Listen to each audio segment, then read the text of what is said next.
Jai Hind to one and all. Today I am here with the 9th class SST Geography part India size and location. Yesterday we have studied a lot about India size and location. In that we have studied about latitude and longitude, the neighboring countries of India, and latitudinal and longitudinal extent, and some ancient strategic policies of that.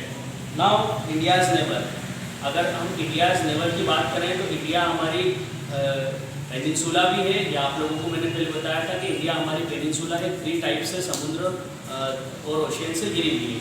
जैसे अगर हम बात करें इसके south east की, तो south east के अंदर बे ऑफ बंगाल है। अगर साउथ वेस्ट की बात करें तो साउथ वेस्ट में अरेबियन सी है, और अगर सदर्न पार्ट की बात करें तो सदर्न पार्ट में इंडियन ओशियन है। तो ये 3 तरफ से समुद्र से घिरी हुई है।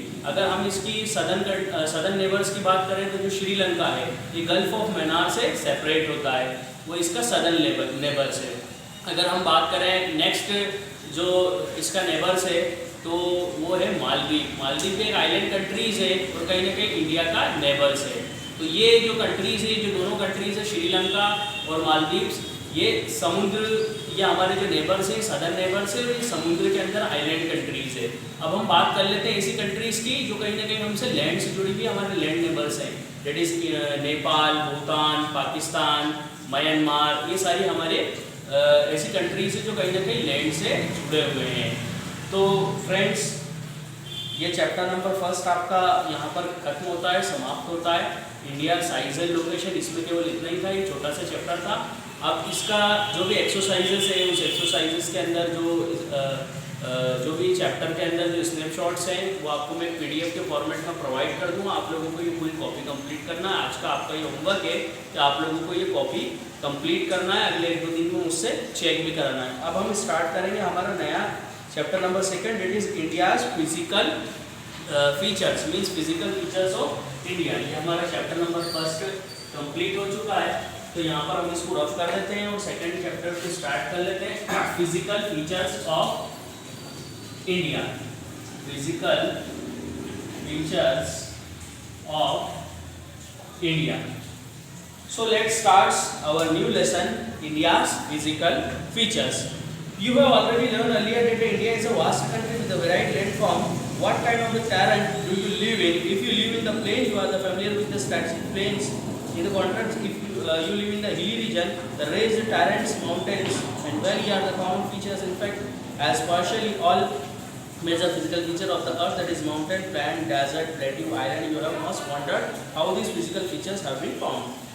Friends, dear students, what is the meaning of physical features?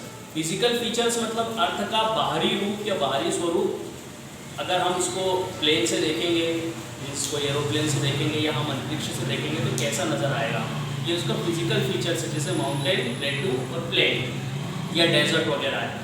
अगर आप प्लेन एरिया में रहते हैं तो आप प्लेन एरिया से पूरी तरीके से वाकिफ होंगे कि किस तरीके से प्लेन एरिया होता है।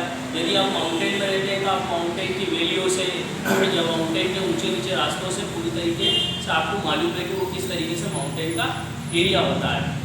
अगर आप डेजर्ट में हैं तो डेजर्ट आपको पूरी तरीके से आप उससे फेमिलियर है। यदि आप प्लेटू के अंदर है तो प्लेटू से आप फेमिलियर होते हैं। प्लेटू भी थोड़ा बहुत माउंटेन की तरह ही होता है और थोड़ा प्लेन की तरह होता है। मीन्स वो ऐसा नज़र नहीं आता है कि बहुत ऊंचे ऊंचे माउंटेन है और बिल्कुल प्लेन की तरह प्लेन भी नहीं होता है। तो ये सब फिजिकल फीचर्स हैं इंडिया के। इसके अलावा मैं इंडिया की बात करूँ तो इंडिया हर जगह से डिफरेंट है। यहाँ पर माउंटेन्स भी है, यहाँ पर प्लेटूज भी है, यहाँ पर प्लेन भी है, यहाँ पर डेजर्ट भी है। अगर मैं बात करूँ यहाँ की रॉक्स की, यहाँ की चट्टानों की, तो यहाँ पर इतनी जो हेवी रॉक्स भी है, मार्बल भी पाई जाती है जिससे कि ताजमहल बना है। अगर मैं बात करूँ यहाँ पर बहुत सारी सॉफ्ट रॉक भी पाई जाती है जो कि हमारा टेलीकॉम पाउडर वगैरह बनाने के काम आती है। So let's start. India is a large landmass formed during the different geographical positions which has influenced the belief. Earth scientists have attempted to explain the formation of the physical features with the help of some theories based on certain evidences. One such possible theory is theory of tectonic plates. अब students, हमारे India के जो physical features है वो बहुत ज़्यादा diverse है। यहाँ पर माउंटेन है, प्लेटू है, प्लेन है। तो ये सारी की सारी जो फिजिकल फीचर्स हुए हैं ये किस लिए हुए हैं? तो कुछ जो साइंटिस्ट हैं अलग अलग इसमें साइंटिस्ट के अलग अलग थ्योरीज है। एक थ्योरी है इसमें थ्योरी ऑफ टेक्टोनिक प्लेट्स के टेक्टोनिक प्लेट्स के कारण ये सारी के सारी इस तरीके से जो फॉर्मेशन हुआ है वो हुआ है। अगर हम थ्योरी ऑफ टेक्टोनिक प्लेट्स की बात करें तो इसमें 3 टाइप्स की थ्योरीज हैं।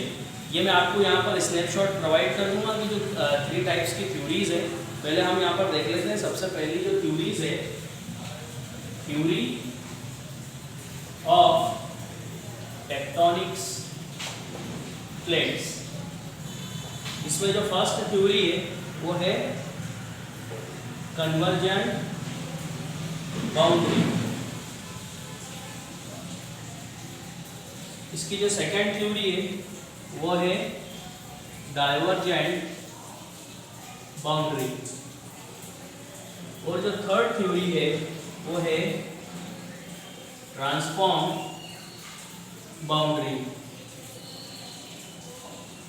ये 3 थ्योरी है थ्योरी ऑफ टेक्टोनिक प्लेट्स। इसके कारण जो अर्थ का जो माउंटेन प्लेटूज एंड प्लेन्स यहाँ पर फॉर्म हुए तो जो कुछ साइंटिस्ट है वो थ्योरी के कारण बताते हैं कि ये सारी चीज़ें फॉर्म हुई है। अब इसमें हम 1 बाय 1 करके इसको समझ लेते हैं कि किस तरीके से ये थ्योरी डिफाइंड हो रही है। The movement of the plate resulting in the building up of the stretch with the plates in the continental rocks about leading to faulting and volcanic activity. Means इसके अंदर ये कहना चाह रहे हैं कि जो हमारी अर्थ होती है, अर्थ के नीचे जो हमारा ऊपर क्रस्ट होता है, क्रस्ट के नीचे बहुत सारी प्लेट्स होती है और वो प्लेट्स के अंदर फोल्डिंग होती है या फॉल्टिंग होती है या वॉल्केनिक एक्टिविटी होती है। तो उसके कारण इनमें 3 टाइप के जो चेंजेसमेंट है वो हो जाते हैं। पहला है कन्वर्जेंट चेंज, दूसरा है डाइवर्जेंट बाउंड्री बोल लो या चेंज बोल लो, दूसरा है डाइवर्जेंट बाउंड्री और तीसरा है ट्रांसफॉर्म बाउंड्री। अब 1 बाय 1 हम करके इसको देखते हैं कि ये क्या है। Plates movement are classified into 3 ways. While some plates come towards each other and form convergent boundary. देखिए अगर आप इसको डायग्राम को देखेंगे तो आपको ठीक से समझ में आएगा। जब 2 प्लेट्स बिल्कुल एक दूसरे के ऊपर फोर्स के कारण, इसमें जब फोर्स होता है तो वो फोर्स के कारण एक प्लेट्स और दूसरी प्लेट दोनों जब आमने सामने आती है तब वो जो बाउंड्री फॉर्म करती है उसको कन्वर्ज्ड बाउंड्री कहते हैं।